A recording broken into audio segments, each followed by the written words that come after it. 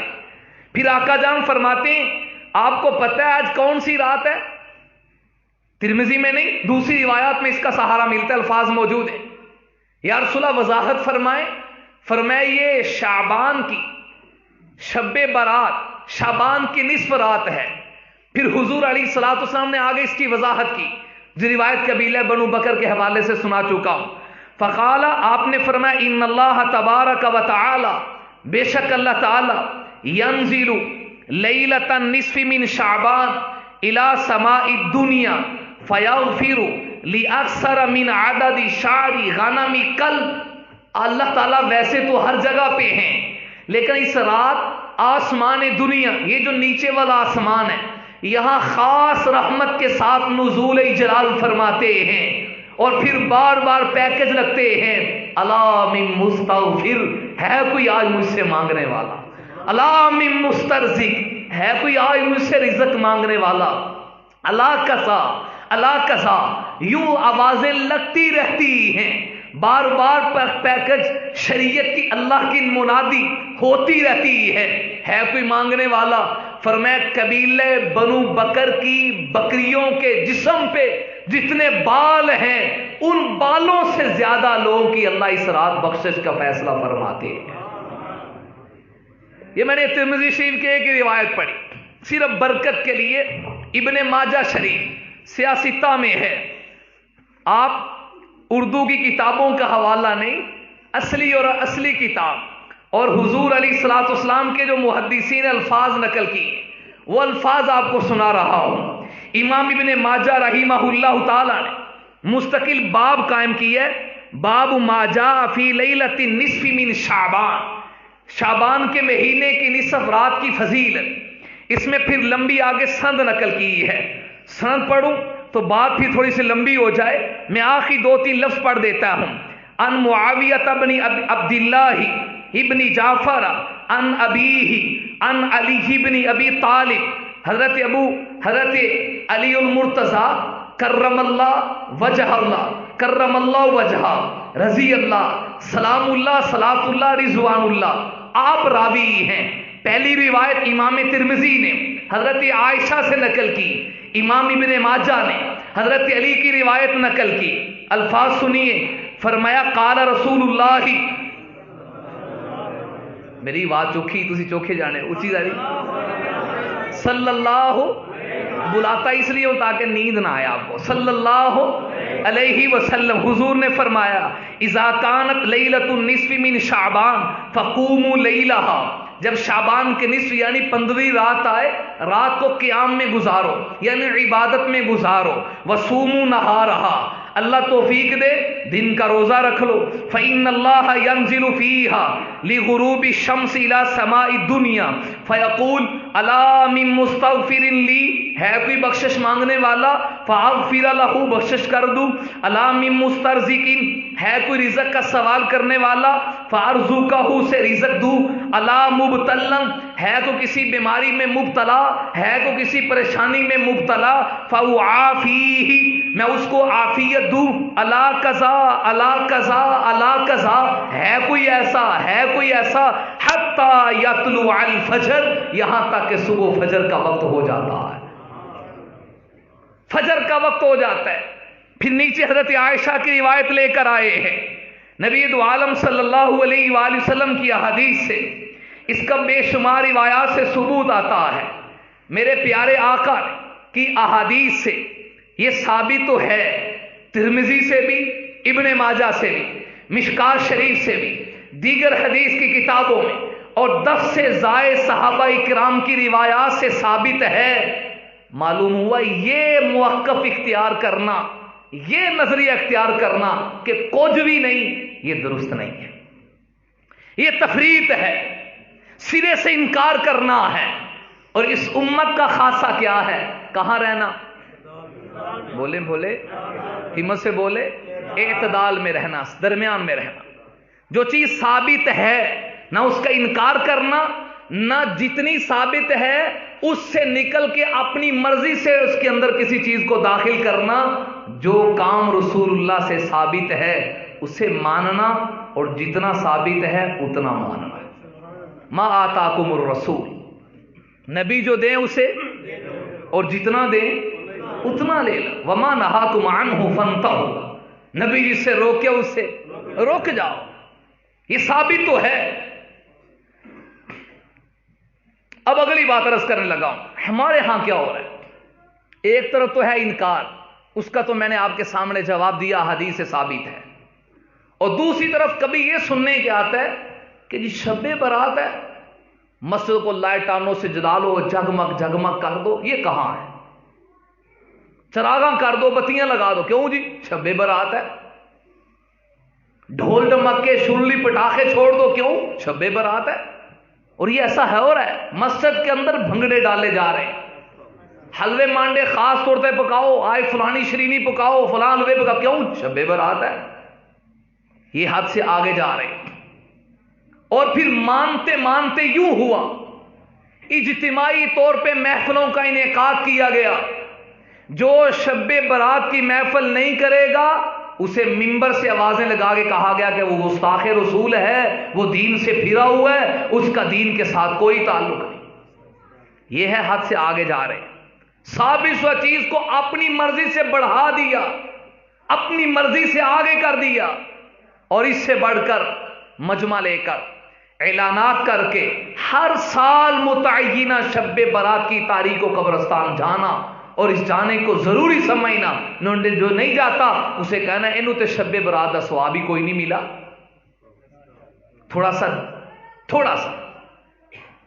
ڈپریشر میں آ کر نہیں، جذبات میں آ کر نہیں، نفرت میں آ کر نہیں، اللہ نے آپ کو شعور دیا ہے، اللہ نے آپ کو عقل دی ہے۔ میں اپنی اور آپ کی قبر کا بھلا سوچ کے عرض کر رہا ہوں، میں غلط کہوں تو میں اس کا ذمہ دار، قبر کا بھلا سوچ کے کہہ رہا ہوں۔ رحمت عالم صلی اللہ علیہ وآلہ وسلم کی حدیث آپ کے سامنے پڑی، ذکر ہے حضرت عائشہ کیا کہتی ہیں؟ حضور سوئے ہوئے تھے، اچانک اٹھے، مجمع لے کے گئے کہ حضور اکیلے؟ بولے بھائی، حقائق جو مجمع سے اعلان کر رہے، آپ کہیں مولانا بڑی عزت سے اسے بولے، احترام سے پوچھ لے، حضرت کسی حدیث میں رسول اللہ کی آخر 23 سالہ زندگی ہے نبوت کے بعد، تو 23 سال حضور اعلان نبوت کے بعد حیات رہے، زندہ رہے دنیا میں، تو اس 23 سالہ زندگی میں کوئی ایک سال ہے کہ حضور نے اعلان کیا تھا وہ بقیع میں چلے؟ اور اللہ کی قسم تیرے اور میرے گاؤں کے قبرستان جنت البقیع کے مقابلہ میں کچھ بھی نہیں۔ اور جس قبرستان میں عائشہ سوئی ہو، جس میں ادھر فاطمہ سوئی ہے، جہاں نبی کی ساری آل پڑی، جہاں نبی کے کئی ہزار صحابہ مدفون ہیں، جہاں ہر وقت رحمتیں ہیں، نہیں کوئی دنیا کا قبرستان نہیں ہے جسے آپ کہیں یہ جنتی پڑے ہوئے ہیں، جسے آپ کہیں یہ جنت بن چکی ہے، وہ ایک ہی ہے جسے جنت البقیع کہا جا رہا، اس میں جانا تو فضیلت ہے۔ اس کے باوجود 23 سالہ دور نبوت میں ایک دفعہ بھی میرے نبی مجمع لے کے گئے ہوں، آپ ثابت کر دیں، انشاءاللہ ہم ہر سال لے کر جایا کریں۔ لیکن حدیث میں کہیں اس کا ذکر اختلاف نہیں کر رہا، مسئلہ سمجھا رہا ہوں آپ کو ٹھنڈے دل سے۔ اگر اتنا ہی کوئی اہم مسئلہ تھا تو حضور عائشہ کو کیوں نہ جگاتے؟ وہ صحابہ جو نبی کے پانی کو نیچے نہیں گرنے دیتے، پیچھے جو میں آپ کو بتا چکا ہوں نا، جسوس دیکھنے کے لیے آیا کہ نبی اپنے صحابہ میں کتنے محترم ہیں، اس نبی کے ماننے والے اپنے نبی کی کتنی بات مانتے ہیں۔ عروہ بن مسعود ثقفی نے پیچھے جا کے کیا بتایا؟ انہوں نے کہا چھوڑ دو، تو محمد صلی اللہ علیہ وسلم کا مقابلہ نہیں کر سکتے، وہ تو تھوک نکالتا ہے تو نبی کے ماننے والے تلیاں نیچے کر دیتے۔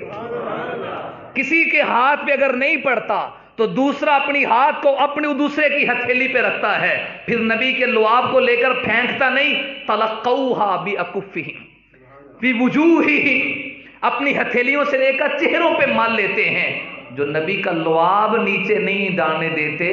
اگر یہ مسئلہ اتنا ضروری ہوتا تو اللہ کی قسم صحابہ ہر سال ضرور کرتے۔ پھر میرے نبی 23 سال میں جو گئے ہیں قبرستان، ایک سال، ایک واقعہ، اور دوسری بات بڑی ذمہ داری سے کہہ رہا ہوں، حضور علیہ الصلوۃ والسلام آج کی رات ہی نہیں گئے، حضور کا اکثر معمول تھا، آپ اکثر قبرستان میں جایا کرتے تھے، نبی اکثر جاتے تھے، تو معمول کے مطابق اس رات بھی چلے گئے، بخشش کی دعا کی، لہذا سنت پوری کرنے کے لیے کوئی زندگی میں کبھی ایک بار چلا جائے، اکیلا جائے، جا کے دعا کر کے آ جائے، ایک دفعہ سنت پوری ہو گئی۔ پچھلے سال شب برات کے موقع پہ فیصلہ آباد ایک جگہ پہ بیان تھا، اس سال بھی ہے الحمدللہ، تو جا رہے تھے، میں نے کہا کہ گاڑی کھڑی کرنا، ساتھ ہی قبرستان تھا، میں اکیلا نکلا، اندر جا کے دعا مانگی، ربا حضور کی سنت پہ تو نے عمل کا موقع دے دیجیے، کسی ایک دفعہ چلے جائے، التزام کر لینا، فرض کر لینا، ضروری کر لینا، واجب کر لینا، اور ہر سال اسے لازم کرنا، یہ اپنی مرضی سے آگے بڑھانا ہے، حضور کے عمل پہ اپنی طرف سے اضافہ کرنا ہے، اور اللہ نے کوئی لال جنا ہی نہیں جو نبی کے دین میں اپنی مرضی سے اضافہ کر رہے۔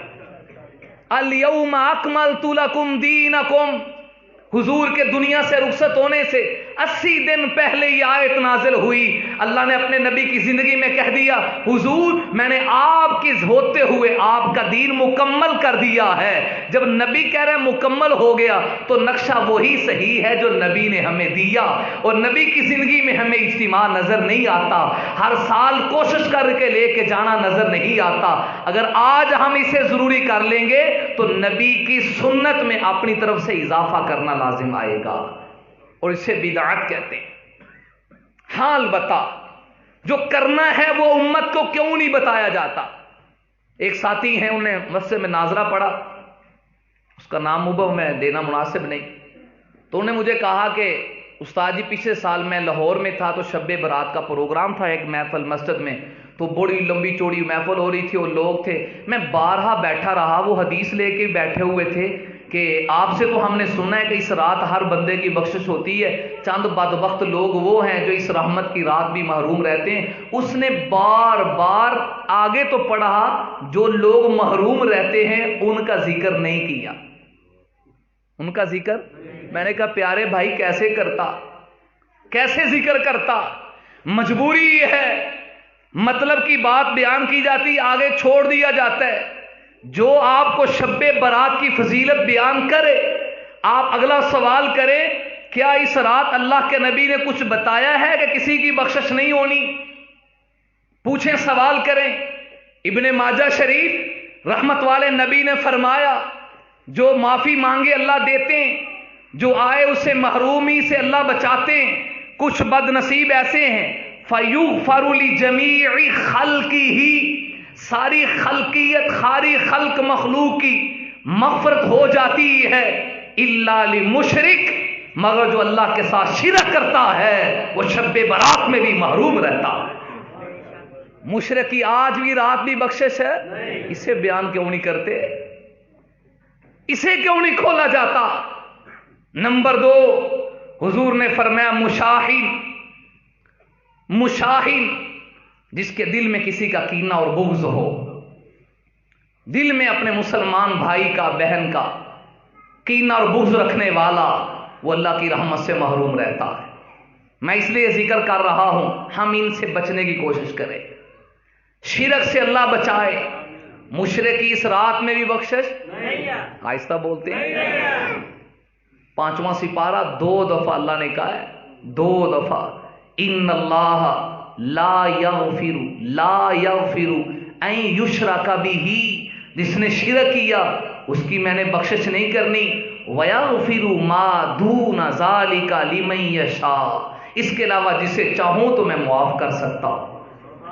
شرک اللہ کی غیرت کا مسئلہ ہے، غیرت کا مسئلہ ہے۔ آج کو کسی کی بیوی پہ ہاتھ ڈالے وہ پوری زندگی اسے نہیں معاف کرتا، تو نے میری عزت پہ ہاتھ ڈالا۔ جب نماز میں ہم نے کہا ایاک نعبد و ایاک نستعین، اقرار کر لیا ہے اللہ عبادت بھی تیری، مدد بھی، اب کیا ہو گیا؟ باہر جا کے اس اقرار کو توڑ دیا۔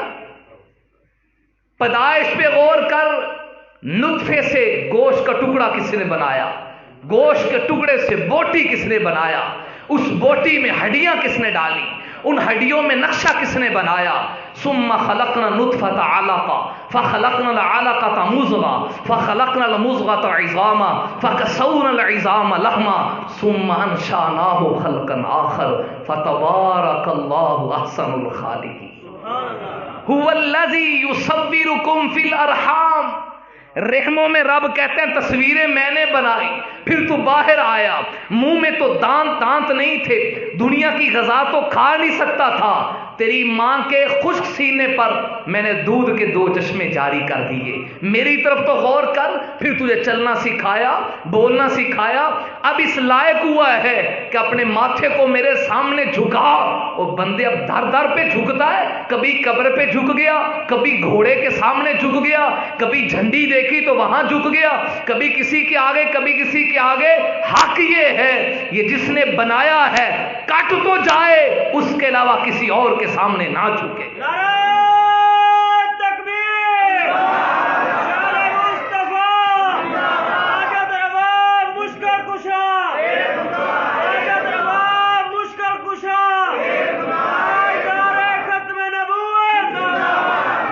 جزاک اللہ۔ مشرک اس رات بخشش، لہذا شب برات منانے والوں پہلے شرک سے توبہ کرو، تب شب برات کا فائدہ۔ حدیث پڑھ رہا ہوں۔ نمبر 3 مشرک کی، کینہ پرور آدمی کی، اور تیسرے نمبر پہ فرمایا قاتل نفسین، جس نے کسی مسلمان کو ناحق قتل کیا۔ مرنے سے پہلے توبہ کر لے قتل سے، شرک سے، پھر ہے بخشش۔ شرک پہ رہتے ہوئے بخشش نہیں، قاتل پہ، قتل پہ رہتے ہوئے بخشش سے محروم، کینہ پرور آدمی کینہ رکھتے ہوئے بخشش سے محروم۔ اور چوتھے نمبر پہ فرمایا زانیہ، بدکارہ، فاحشہ عورت، جس کو زنا کی عادت ہے، ریاض باللہ۔ اور دوستو یاد رکھیں، نوجوان بھائیوں سے بالخصوص میرے نبی نے فرمایا انسان کی آنکھیں بھی زنا کرتی ہیں، اس کے ہاتھ بھی زنا کرتے ہیں۔ غلط نیت سے کسی کو دیکھنا یہ آنکھوں کا زنا ہے۔ ناجائز اور غلط ارادے سے شہوت پوری کرنے کے لیے کسی کے جسم پہ ہاتھ لگانا یہ ہاتھوں کا گناہ ہے، ہاتھوں کا زنا ہے۔ اور بعض اپنے ہاتھوں سے ایسی حرکت کرنا کہ جس کی وجہ سے انسان پہ غسل ضروری ہو جائے، یہ ہاتھوں کا زنا ہے، بدکاری ہے۔ اور حضور نے فرمایا بعض بدبخت لوگ ایسے ہوں گے قیامت کو اللہ کے پاس آئیں گے تو ان کے ہاتھوں میں حمل ہوگا، ہاتھوں میں حمل ہوگا۔ یہ وہ لوگ ہیں جو ہاتھوں کے ذریعے ایسی حرکت کرتے تھے جس کی وجہ سے انسان پہ غسل ضروری۔ شب برات کا سبق یہ ہے، ہم کسی اور طرف چل پڑے۔ 5ویں نمبر پہ فرمایا قاطعی رحیمین، قطع رحمی کرنے والا۔ او جی میں تے مرن جیر مکا چھڑیا، میں نہیں اپنی بھن نال بولنا، میں اپنے بھرا نال نہیں بولنا، انہیں انج کیتا سی۔ تو نے کبھی حساب لیا کہ کیا تو نے اللہ کی بھی ساری باتیں مانی؟ جس کو رب نے تیرے لیے رشتہ جوڑا ہے، تو ہوتا کون ہے اللہ کے جوڑے ہوئے کو توڑنے والا؟ میری اور آپ کی اوقات اللہ کے سامنے کیا ہے؟ اس لیے خدا را دوستو، کوئی پتہ نہیں کب سانس نکل جائے، دنیا میں اپنے معاملے صاف کر لو۔ پیسے نہیں دیے ناراض ہو گئے، رشتہ نہیں ملا ناراض ہو گئے، زمین کا مسئلہ تھا ناراض ہو گئے، سارا کچھ توڑ دیا۔ تو نے جو اتنے سانس لیے، ایک ایک سانس پہ اللہ کا حق ادا کیا ہم نے۔ اس لیے بڑا سخت مسئلہ ہے۔ میں پہلے اپنے آپ کو کہہ رہا ہوں، مولوی صاحب ہے کوئی تب، کوئی حافظ صاحب ہے تب، کوئی حاجی صاحب ہے، نمازی صاحب ہے، کوئی جو صاحب بھی ہے، اللہ کے سامنے سارے کے سارے محتاج ہے۔ انتم الفقراء الی اللہ، تم سب اللہ کے سامنے محتاج ہو۔ بے نیاز طاقتور ذات کس کی ہے؟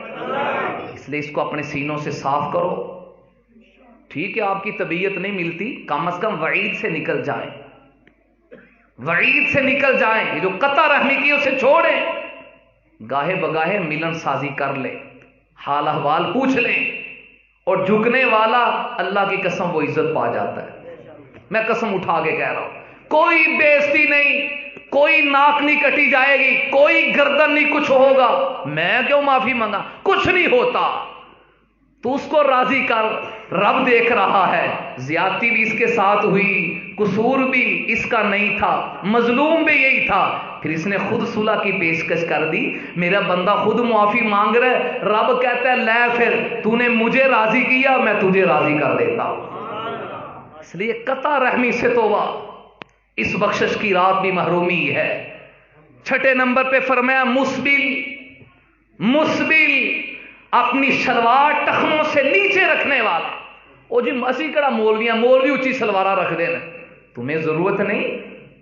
آپ کا حسن مصطفیٰ سے زیادہ ہے، تیری نفاست نبی سے زیادہ ہے، تیری جوانی نبی سے زیادہ خوبصورت ہے۔ میرے آقا ٹخنوں سے اونچی سلوار رکھتے ہیں، اور اللہ کی قسم جو نبی کی چال ڈھال میں چلتا ہے اس سے زیادہ خوبصورت بندہ اللہ کو کوئی نہیں لگتا۔ اگر نیچے رکھنا خوبصورتی ہوتی تو اللہ میرے نبی کو کہتے کہ نیچے ہی رکھ۔ وعید کتنی سخت ہے، فرمایا وہ حصہ جو نیچے رہتا ہے وہ جہنم میں جائے گا۔ اس لیے شلوار اوپر، ہماری گنگا الٹی چل پڑی، بوڑھیاں نو حکم میں ٹخنے ننگے رکھو، کج کے رکھو، انہوں نے ننگے کرنا شروع کر دی۔ اور آپ لے کر آئیں دکان سے کپڑا، تصویر پہ دیکھیں کہاں بنا ہوا، ٹخنے کہاں ہیں؟ یہ مغرب اور غیر ہمیں یہ سکھا رہا ہے۔ اگر مغرب یہ سکھاتا ہے، ہمیں مغرب نہیں چاہیے، ہمیں محمد کا مشرق چاہیے۔ ہم کس کی تعلیم لیں گے؟ حضور کی دین لیں گے۔ لِيُخْرِجَ النَّاسَ مِنَ الظُّلُمَاتِ إِلَى النُّورِ، حضور اندھیرے سے نکال کر روشنی دکھانے کے لیے آئے ہیں۔ علامہ اقبال نے کہا تھا بچو تہذیب مغرب سے، سنو اے ایشیا والو، بچو تہذیب مغرب سے، سنو اے ایشیا والو، سورج مغرب کو جاتے ہی ڈوب جاتا ہے، کہ جو مغرب میں جاتا ہے وہ ڈوبتا ہے۔ ہم یورپ اور مغرب کے نہیں مانیں گے، ہم اپنے محمد کا روشن دین مانیں گے انسان۔ تو حضور کی تعلیم یہ ہے، عورتیں اپنے ٹخنوں کو چھپائیں، مرد اپنے ٹخنوں کو ننگا رکھیں۔ اور 8ویں نمبر پہ فرمایا مدمنی خمر، 7ویں نمبر پہ مدمنی خمر، شرابی، نشئی، چرسی، بھنگی، وہ شراب کی مد میں، ہر وہ نشہ جو دماغ میں آتا ہے، چرس کی بیماری لگ گئی، نشے کی بیماری لگ گئی، شیشے کی بیماری لگ گئی، جو نشہ آور چیز ہے اس سے اللہ کے حبیب نے منع فرمایا ہے۔ اللہ فرماتے اس بخشش کی رات اس کے لیے جنت کا دروازہ بند ہے۔ اور 8ویں نمبر پہ فرمایا وہ شخص عاقل لوالدیہ، جو اپنے والدین کا نافرمان ہے، اپنے باپ کو نہیں سمجھتا، ماں کو نہیں سمجھتا، اوروں کو ترجیح دیتا ہے، خدارا ان کی زندگیوں میں اس نعمت کی قدر کر۔ تو میں نے اعتدال کے ساتھ آپ کے سامنے یہ مسئلہ رکھا۔ پوری تقریر کا خلاصہ پھر عرض کر دیتا ہوں۔ اس رات کی فضیلت ثابت، بولے فضیلت ثابت، فضیلت کی رات ہے، بخشش کی رات ہے۔ عمل کیا کرنا ہے؟ اللہ توفیق دے دے، جتنی دیر مرضی جاگ لیں۔ انفرادی کام، اجتماع رسول اللہ سے ثابت نہیں ہے۔ ہر سال قبرستان کا اجتماع، ایک حدیث ہمیں دکھا، ایک حدیث پوری جماعت صحابہ میں، صحابہ نبی کی اداؤں کے بھوکے اور عاشق تھے، اگر حضور نے کیا ہوتا صحابہ کبھی نہ چھوڑتے۔ یہ نہیں ہے، جتنا کام ثابت ہے اتنا کریں، عبادت کریں، اللہ اللہ کریں، کوئی اسے منع نہیں کرتا، کوئی انکار نہیں کرتا، لیکن اتنا نہ کریں کہ آپ دین سے آگے نکل جائیں، نبی سے آگے بڑھ جائیں۔ اللہ قرآن و سنت سمجھ کے ہم سب کو عمل کی توفیق